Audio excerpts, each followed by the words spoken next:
Hello everyone and welcome back to our channel. In today's tutorial, I'm going to show you how to export Claude conversation. Once you save your Claude's chats for later, just export them properly.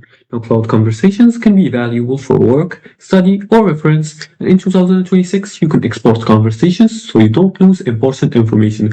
And here's how to do it the right way. The first thing you want to do is to head to Claude. You're going to open your browser, then type in Claude in the search bar, and then you're going to choose this Claude.ai website. After that, we're going to go to the chat history. Let's look for the chat history right here. We're going to look and connect with your account like this. Open the sidebar, and here is the chat history.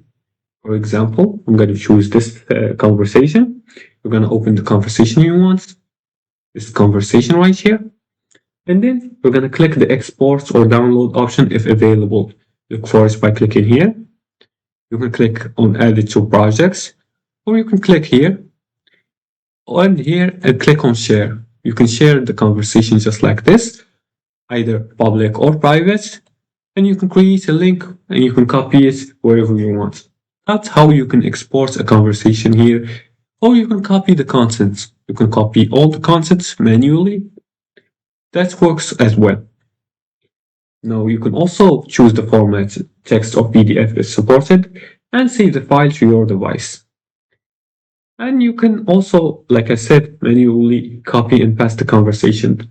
Not all chats may export at once. Some formats may lose formatting and export important chats early and rename files for easy access.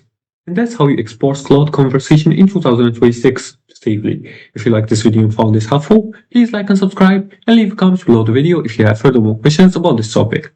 Thanks for watching and see you again in the next tutorial.